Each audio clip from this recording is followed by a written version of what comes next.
Usa ka pagtuo, usa ka tingog, usa ka katawhan.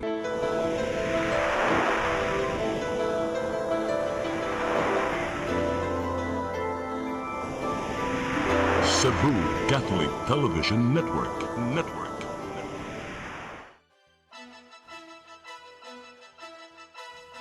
Uluhan sa mga balita sa Sayre 47.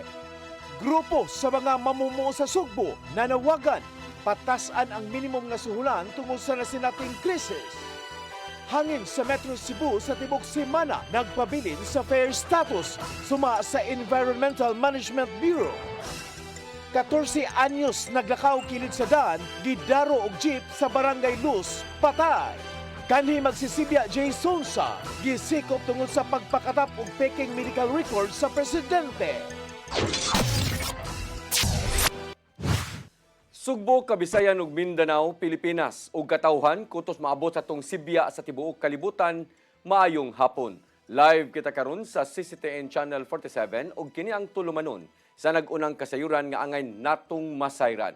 Ako si Dennis Tabar. Tulumanon sa patas ng mga balita ug opinyon. Ako si Danica Cabalias Tikling. Kini ang Sayre 47.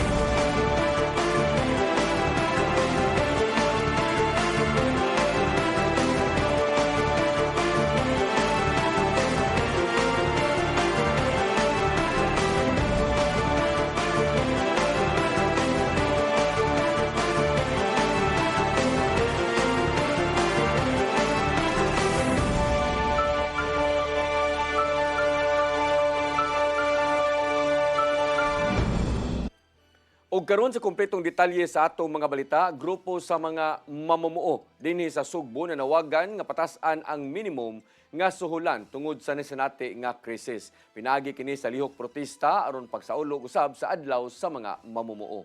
Ang kasayuran ihatod ni Gian Navarro.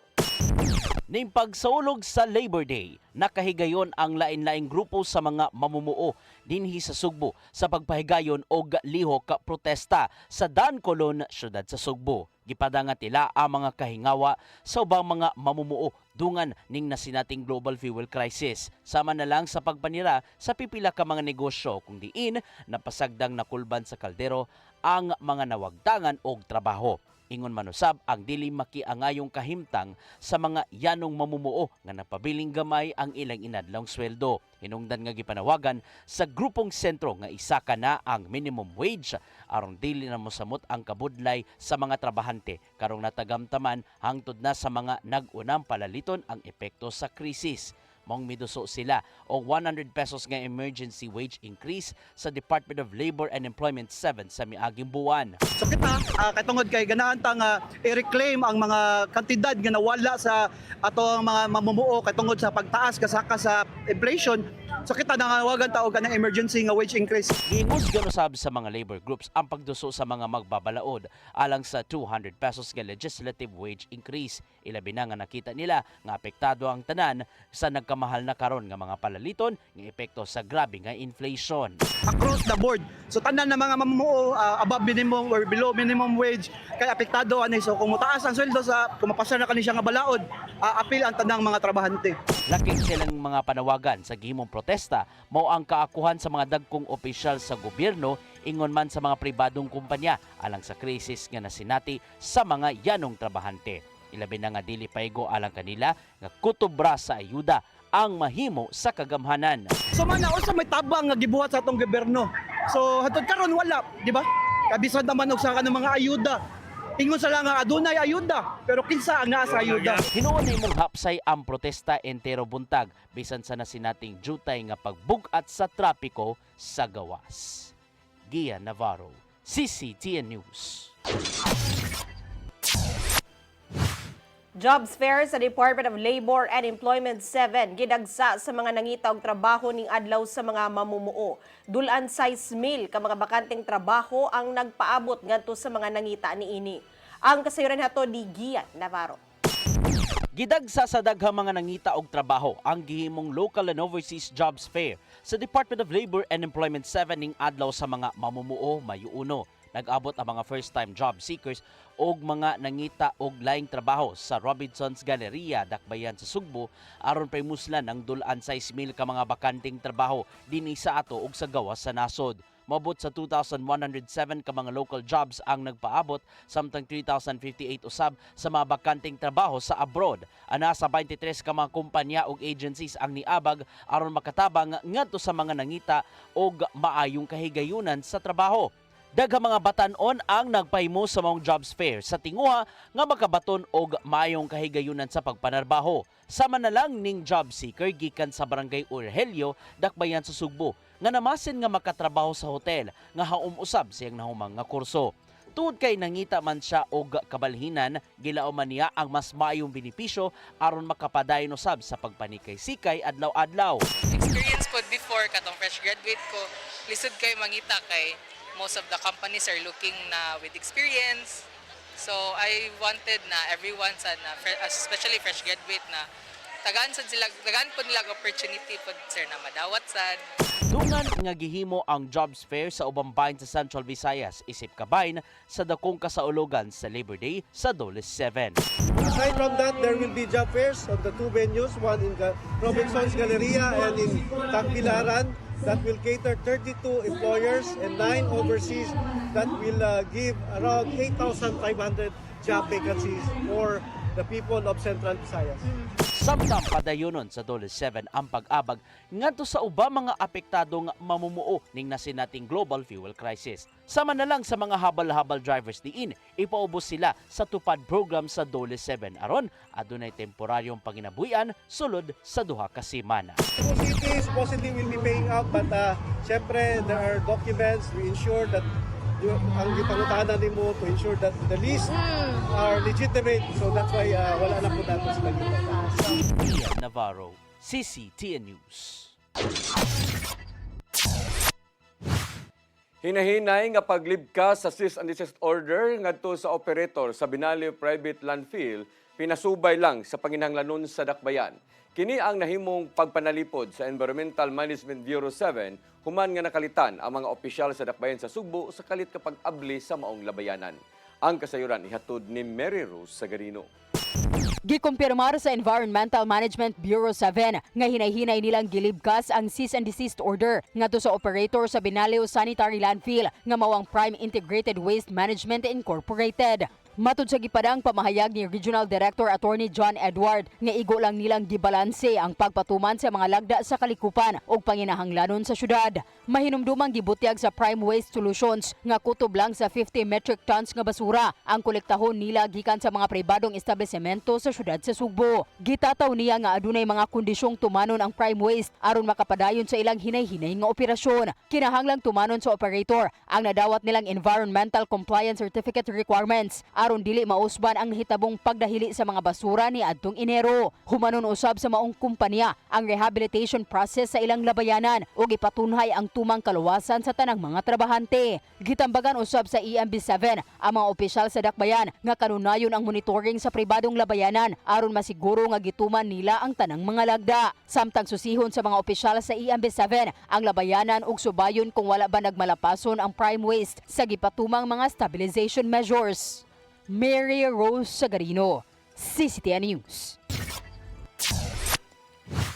Lakang aron matabangan ang katawhan gikan sa kamahal sa bayranan sa kuryente giduso sa Senado. Gitinguha nga matuldukan na ang mga gitawag og hidden charges nga maoy nakadugang og sa kadako sa binuwan nga bayranan sa mga Pinoy.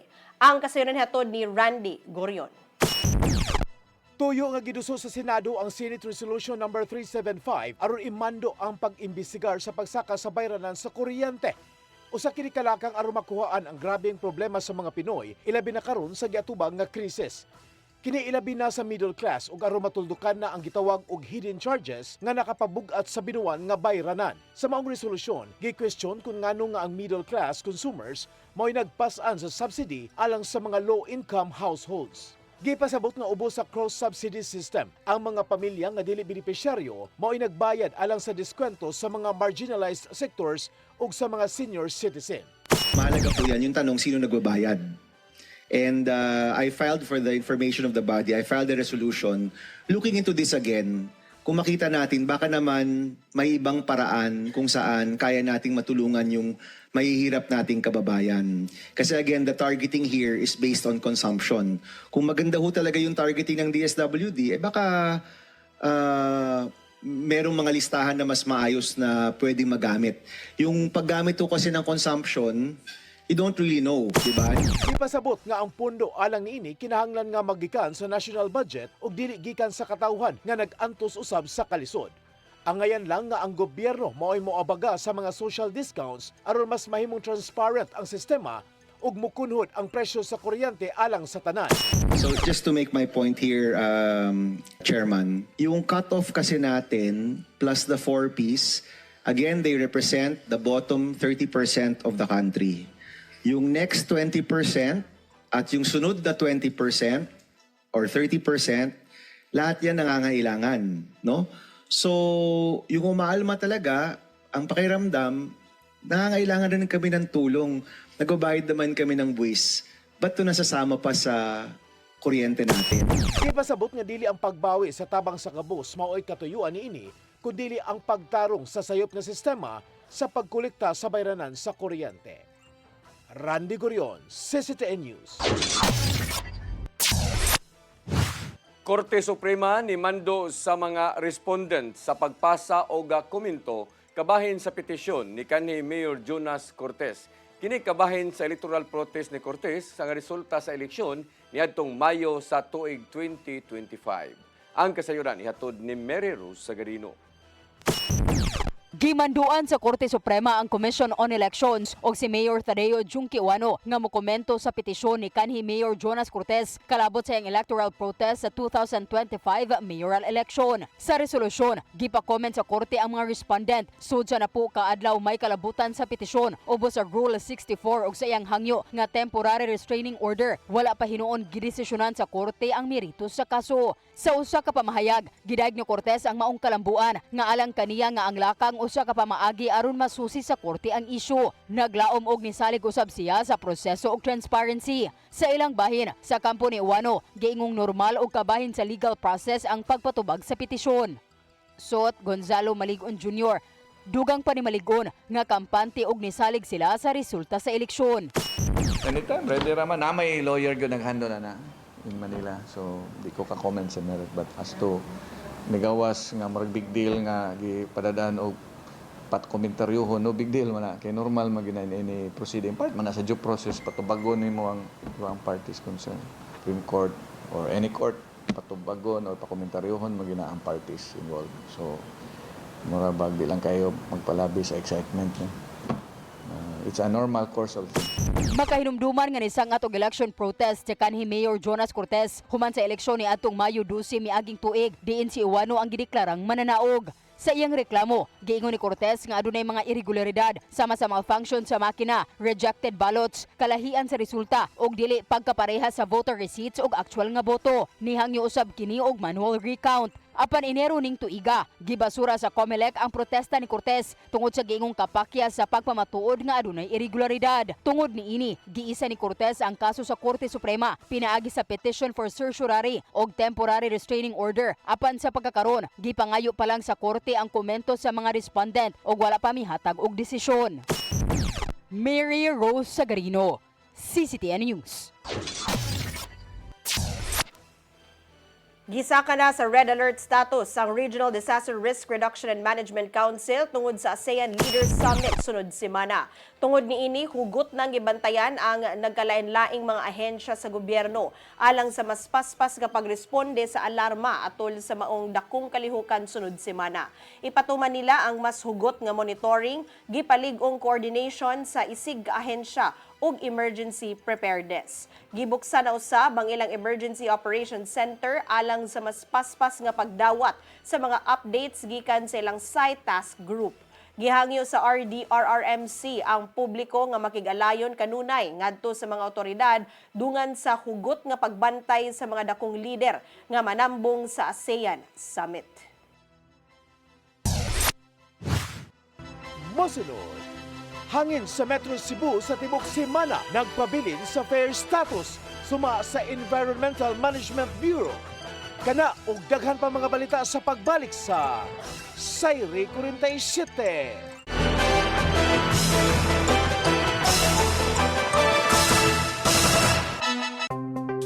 Discover the beauty of the Philippines.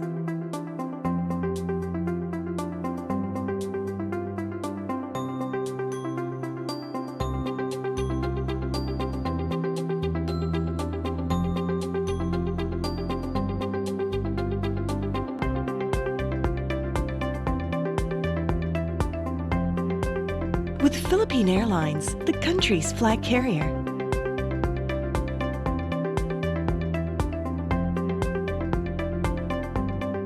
The airline that lets you feel the warmth of the nation.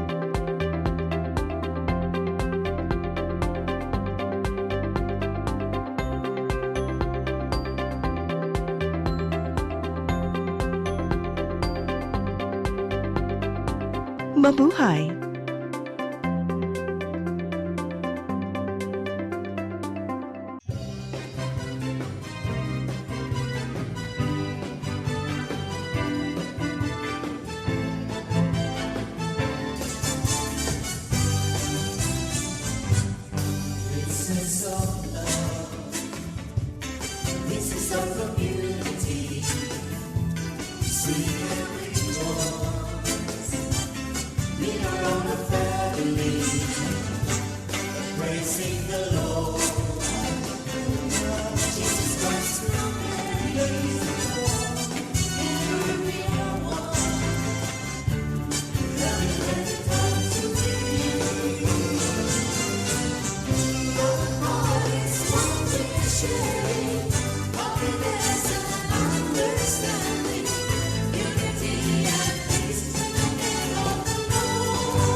Heal me, O Lord, and I will be healed. Save me, and I will be saved. Heal me, O Lord, and I will be healed. For you are the one I praise. You are the one I praise. Sing it with me. Heal me, O Lord, and I will be healed. Save me, and I will be saved.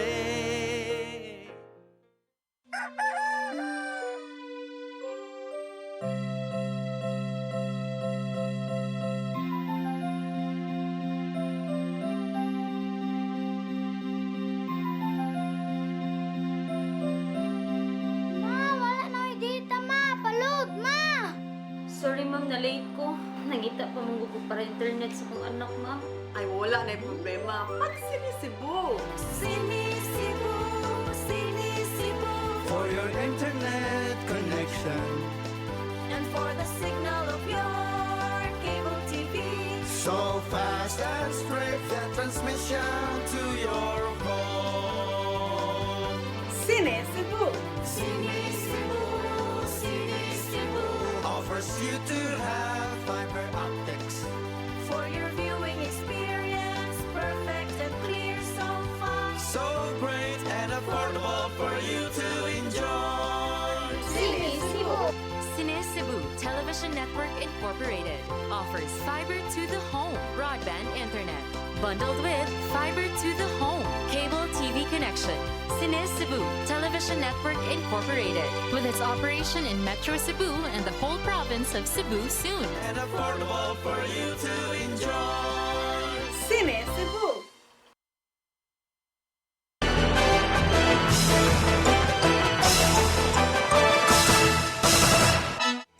Balik sa ato mga balita, gi-report sa Environmental Management Bureau 7 nga magpabilin ang fair status sa hangin sa Metro Cebu sa tibuok semana. Sa nahimo nga monitoring sa ilang Talisay City Station karong adlaw, anaa sa 73 ang iyang air quality index. Matod sa AMV7 nga resulta kini sa nasinating pagpang-uwan ning semanaha. Maong dali nga nahawan ang daotan nga mga air particles. Karon nga nagkaanam o maayo ang kahimtang sa hangin, gibantayan gihapon sa AMV7 ang air quality status sa mga dagkong syudad sa Sugbo matag adlaw. Daana nga mipahinumdom ang AMV7 ngadto sa publiko nga likayan ang pagdaob sa gawas aron magpabilin ang maayong kahimtang sa hangin. Dugang modular shelter units ang gitugod sa Department of Human Settlements and Urban Development sa Bayanihan Village sa Barangay Giso sa siyudad sa Mandawi.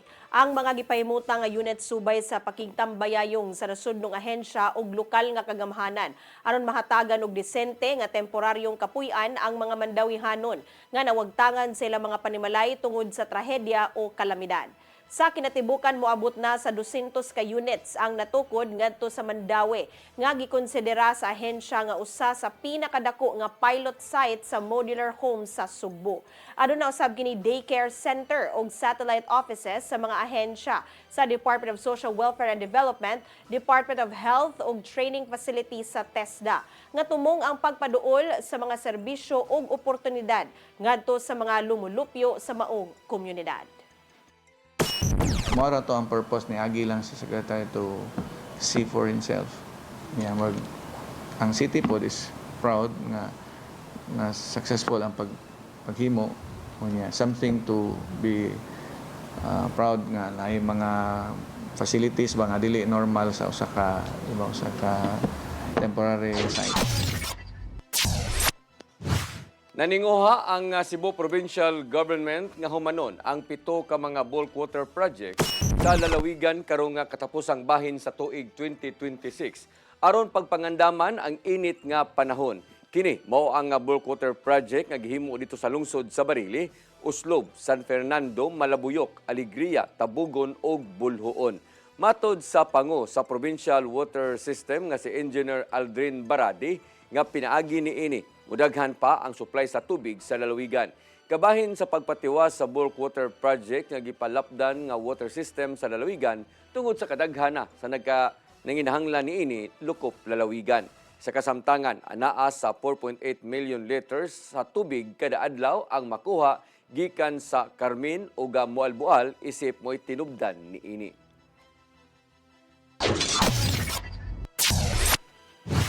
Mipaymangno ang Department of Health 7 nga dili gihapon kakumpiyansahan sa tanan ang mga sakit nga motumaw tungod sa nagkainit nga panahon. Sama lang kini sa kaluya sa lawas nga dala sa dehydration ug heat stroke nga delikado gikan sa mga bata hangtod sa mga edaran. Sumapa ni Dr. Shelby Blanco sa Regional Health Emergency Management Services nga gipaubos ng daan ang mga tambalanan sa Code White Alert aron natimanon ang mga masakiton human ni buwad sa init. May painomdom ang DOH-7 nga mahimong malikayan ang maong mga balatian, pinaagi sa kanunay nga pag-inom og tubig. Kung naay mga lakaw sa gawas, pagsulob lang og light-colored nga sinina o magpandong gamit ang payong o kalo. Likayan usab nga magpabuwad sa gawas gikan alas 10 sa buntag hangtod alas 4 sa hapon.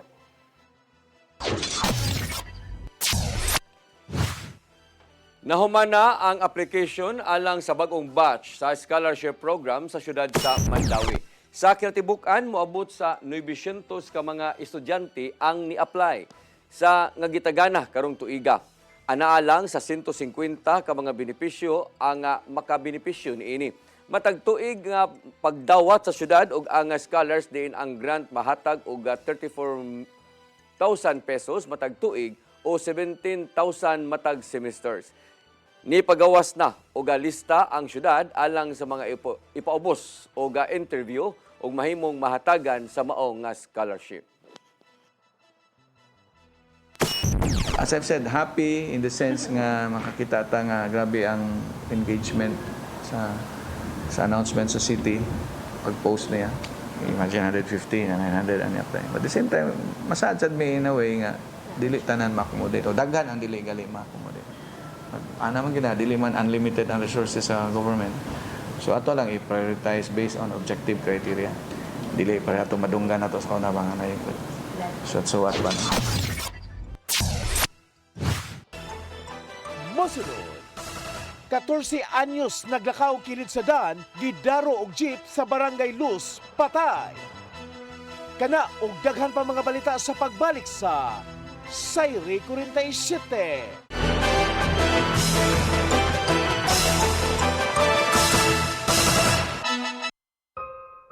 Di siya ko mutuog na Ginoo.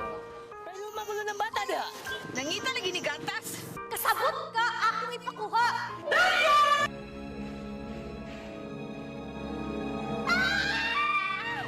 Ug naa sa unang Timoteo 3:15 nga ang iglesia sa buhi nga Dios mao iyang panimalay ug mao ang haligi ug sugaranan sa kamatuoran.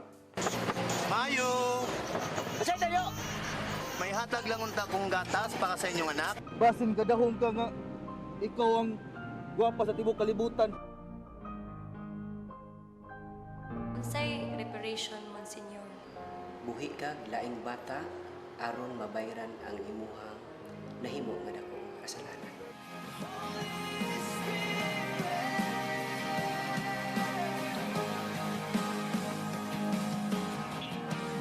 Daghan ka nato ang nagduda kung doon na bagay Ginoo o wala. Apan ang Biblia nag-ingon nga atong dawaton pinagi sa pagtuo ang kamaturan nga doon ay Ginoo. Sa Hebreo 11:6 nag-ingon walay makapahimot sa Dios kung walay pagtuo. I came for you. I came for you. Holy Spirit. PRO7 Action Files. Mga panghitabong naglambikit sa katawan. Gihatagan ng aksyon o kasulbaran sa kapulisan. PRO7 Action Files. Base sa talaan sa Police Regional Office 7. Nakakasong palayong isuway at taganong katinawan pinaagid ng maong tulumanon. PRO7 Action Files. Abang kaninyo sa Police Regional Office 7 o NTV CCTN.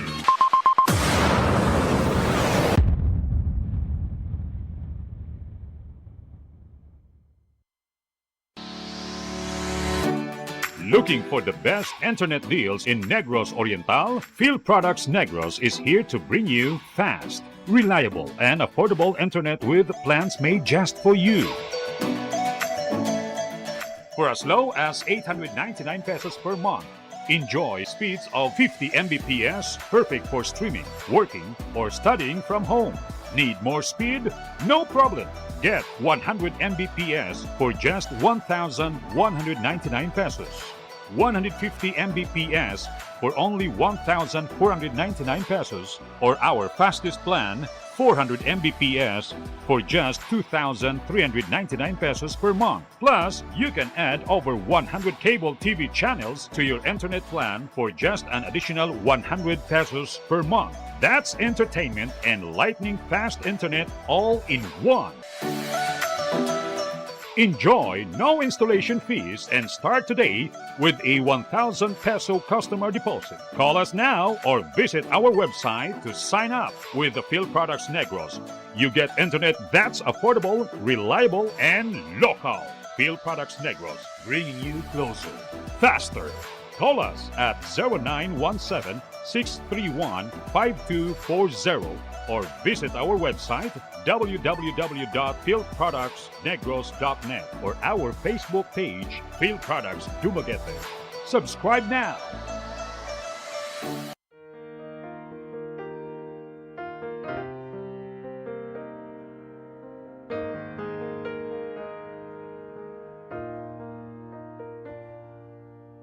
Heal me, O Lord, and I will be healed. Save me, and I will be saved.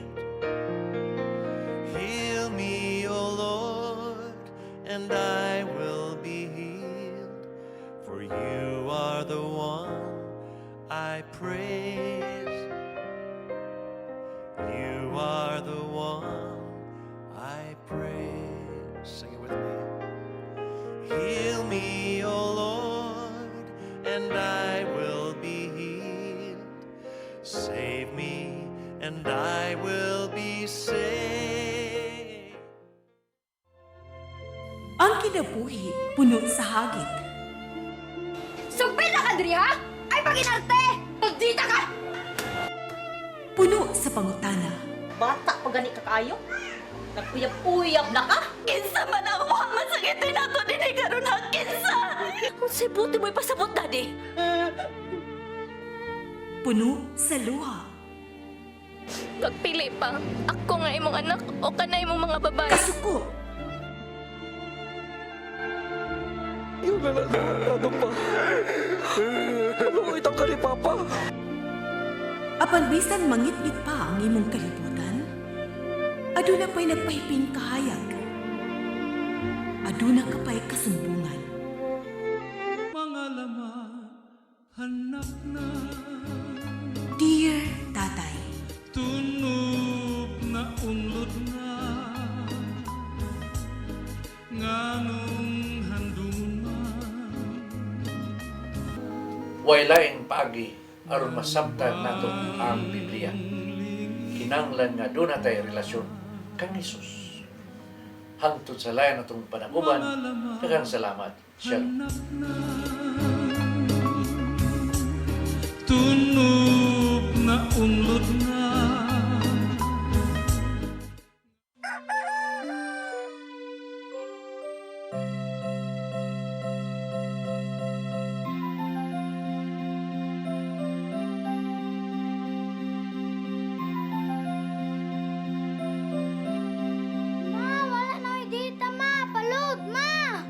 Sorry ma'am, na-late ko.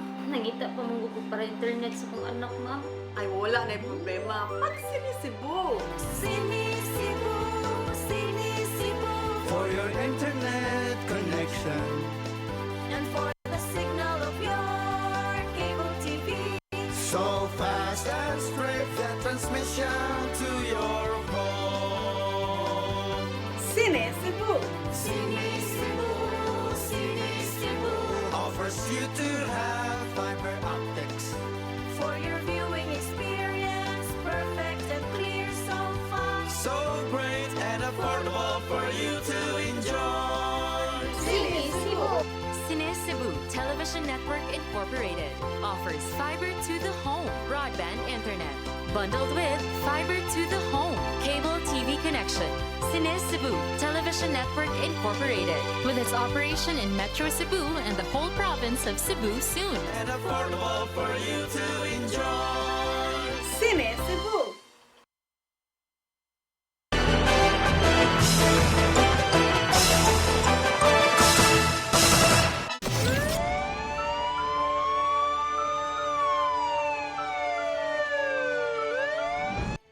Balik sa ato mga balita, 14 anyos nga nagbaktas kilid sa karsada nga gikan nagduwa og basketball kauban siyang higala gidaro sa modern jeep patay. Diya kini nahitabo ubos sa flyover sa Tisda sa Barangay Luz. Driver mitug-an nga nakatagpilaw siya ug wa siya makabantay nga adunay tawo nga iyang nabanggaan. Ang kasayuran ihatod ni Arnold Bustamante. Patay ang usa ka 14 anyos nga lalaki human daruha sa usa ka modern jeep alas 2:30 kagahapon sa kadlawon sa kilid sa flyover sa TESDA Archbishop Reyes Avenue sa Barangay Lu sa siyudad sa Sugbo. Ang biktima gilang si Zairina Reyes Labra, 14 anyos, taga English Birama sa Barangay Guadalupe sa Lakbayan sa Sugbo. Sa investigasyon sa Traffic Enforcement Unit sa Cebu City Police Office nga samtang nagbaktas ang biktima dool sa sidewalk kauban sa mga higala nga gikan matud pang nagduwag basketball kalit lang din nga gidaro sa kusog nga nagpanagan nga modern jeep nga padung sa IT Park nga doon plate number NIU 8026 nga gibaneho ni Junel Cardinesa Uman, 28 anyos, taga Sitio Mahayahay, Barangay Apas sa Dakbayan sa Sugbo. Gidala pa ang biktima sa mga medical personnel sa Dakbayan Sugbo sa Cebu City Medical Center apan nakabsan gyud siya sa iyang kinabuhi nga ng pagkagabi. Gikustodiya sa TEU ang driver gitug-an matud niini sa mga investigador nga nakatagpilaw siya natong tungura kamo nalay iyang nabantayan nga nakaigo na siyang tao. Matud sa hepe sa TEU Police Lieutenant Colonel Jomar Midel nga gipaubos na nila sa mandatory alcohol testing nga ang driver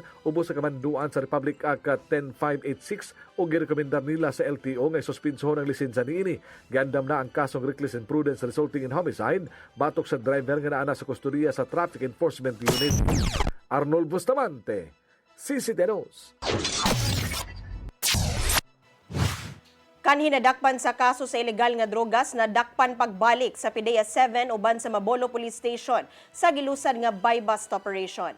Kapin sa 400,000 pesos nga balor sa ilegal nga drogas na sakmit sa mga otoridad. Ang kasiran hatod ni Arnold Bustamante.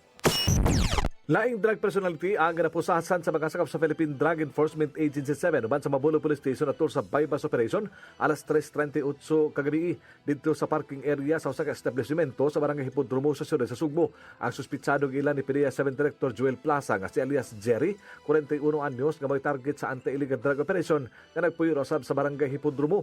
Nasakmit sa mga operatiba sa PDEA 7 ug Mabolo Police Station ang 7 ka pakete sa gituang shabu nga motimbang sa 60 gramos nga diri estimated average market value nga 408,000 pesos ug ang buy-bust money. Ang mga nakuhang ebidensya giduso na kini sa PDEA 7 laboratory alang sa himuon nga chemical analysis ug ang suspitsado gibalhog na sa detention facility sa PDEA sa Barangay Lahug. Matud ni Lia Alcantara, ang information officer sa PDEA 7, nga tulo ka semana nila nga gipaubos sa case build up ang suspitsado human makuha ang impormasyon gikan sila nga confidential informant base sa pamahayag sa dinakpan nga makabarigya matud pa kini og 200 gramos katuna sa 500 gramos kasi bumatag semana gikan sa supplier. Si alias Jerry na nadakpanan niadtong 2019 sa kasong pagkupot sa illegal nga drugas atol sa checkpoint apan kasamtangan nga gawas nun human nga makapiyansa. Gandam na ang kasong kalapasan Section 5 ug 11 Article 2 Republic Act 9165 ang ipasaka sa PDEA 7 batok sa maong suspitsado. Arnold Bustamante, CCTNews. Kanhi magsisibya nga si Jay Sonza gidakop sa NBI tungod sa papakatap og piki nga medical records ni Presidente Bongbong Marcos Jr. Wa kini gikalipay sa iyang abogado og dikwestiyon sa gidangatan ngadto sa korte. Ang kasayuran ihatod ni Gian Navarro. Gidakop sa mga sakop sa National Bureau of Investigation ang kanhi TV host nga si Jay Sonza tuod lang sa pagkatap og picking medical bulletin records ni Presidente Ferdinand Bongbong Marcos Jr. Gipusasan si Sonza Webes sa gabi sud siyang panimay sa Project 8 Quezon City. Matud sa NBI nga pinasikan ang kini sa warrant of arrest nga giluwatan sa Pasay City Regional Trial Court Branch 118 batok kang Sonza nga may kalabutan sa kasong kriminal. Ipasakanog kasong kalapasan sa Cybercrime Prevention Act o unlawful use of means of publication and unlawful utterances o bus sa Article 154 sa Revised Penal Code batok sa kanhi broadcaster. Dugang pa sa NBI nga dili mahimo makapyan sa si Sonza tungod sa kabugat sa mong kalapasan. Sa wala pa nahitabo ang maong pagdakop nihimo og case build-up ang NBI Cybercrime Division netong Enero ning tuiga o gitumbok nila si Sonza nga nagpakatap sa mga dili beribikadong impormasyon bahin sa kahimtang sa panglawas sa presidente. Bisan og deleted ang maong original posts, nakuha gihapon sa NBI ang mga ebidensya. Pinagi sa nagkanainlaing digital forensic methods diin, lakip silang gipang sukit-sukit ang mga screenshots o mga shared posts andam hinuon si Sonsa niya ng panahona sa pagpaubos sa due process nga maoy gihatag sa balaod. Matudusab sa abogado ni Sonsa nga si Attorney Mark Tolentino nga ilang bantayan ang kahimtang sa kanhi magsisibya aron masiguro ang katungod niya isip senior citizen. Questionon usab sa abogado ang pagkasikop sa kanhi TV host tungod sa gingong dili makiangayong pagdakop pinagi sa pagduso o manifestation sa korte. Usa si Sonsa sa mga kritiko sa kasamtangang administrasyon o gipadangat pinaagi sa mga social media posts. Gian Navarro, CCTN News. Mao kadto naglangkob sa ato mga balita sa Sayre 47. Ako si Dennis Tabar. Ako si Danica Caballes Tecling, hangtod Lunes pohon sa inyong paboritong tulumanon. Sayre 47.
Di siya ko mutuog na Ginoo